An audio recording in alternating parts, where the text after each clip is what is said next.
Hi, this is Amie at the virtual Planetarium at Raritan Valley Community College. Let's take a look at some of the things we can see in the sky for the week of October 25th. I'll start with our upcoming moon phases. We're going to have a full moon on October 31st, a last quarter moon on November 8th, and a new moon on November 15th. The full moon on October 31st will be a blue moon. A blue moon is the name given to the second full moon in a calendar month. Because there are roughly 29 and a half days between full moons, it's unusual for two full moons to fit into a 30 or 31 day month, and impossible to fit into a 28 or 29 day month. Sorry, February. The saying, once in a blue moon, means a rare occurrence and predates the current astronomical use of the term, which is quite recent, a little less than 100 years. In fact, blue moons are not all that rare. On average, there will be one blue moon about every 2.5 years. For the first time since 2001, the moon will be full on Halloween, October 31st. And because this is the second full moon in October, it's also considered a blue moon. It won't literally be blue, though. Maybe we should call it the blue pumpkin moon. The full moon will be on the morning of October 31st, so the moon will be more full on the night of October 30th. But don't worry, it will still look full on Halloween night.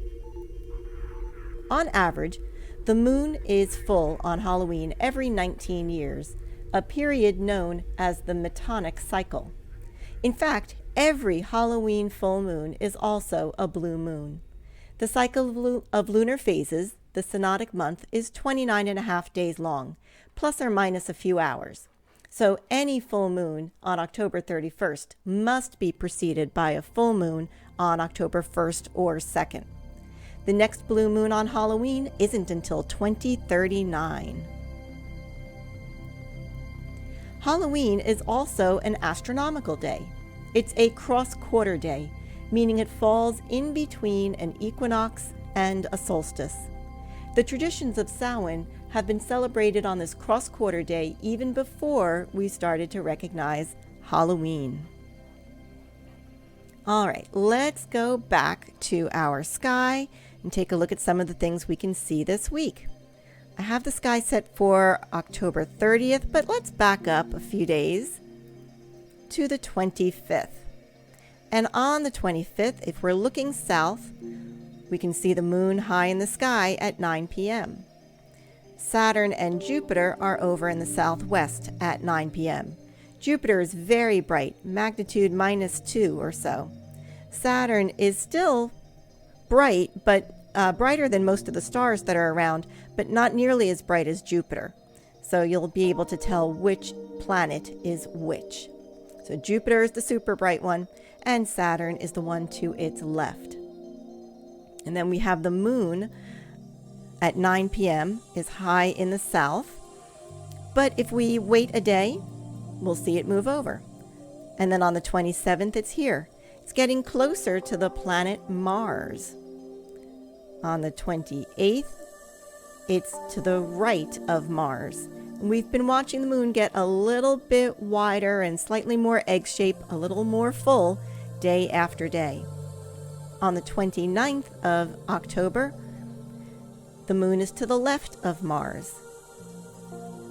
And then on the 30th, the nearly full moon is up a little bit more to the left of Mars. On the 31st, there we have the full moon. The full moon rises at sunset and sets at sunrise. Now, if you're out at 9 p.m. and looking over in the east-northeast, there is a bright star called Capella. Capella is one of the first bright stars of the winter seasonal sky that we can see. It's about 20 degrees or so above the horizon at 8 or 9 p.m. At the same altitude, same height above the horizon, is a little cluster of stars. This is called the Pleiades, or the Seven Sisters. Some people mistake this for being the Little Dipper. It does kind of have that shape, and it certainly is little. But the Little Dipper is in the northern sky all the time. The Little Dipper is part of the Little Bear. The Pleiades is a star cluster that we can see in the fall and the winter. So it changes its position. And the Pleiades is in the constellation of Taurus the Bull. This bright star here is called Aldebaran, and it marks the eye of the bull. So at 9 p.m., Taurus is above the horizon. At 10 p.m., it's a little bit higher above the sky, above the horizon.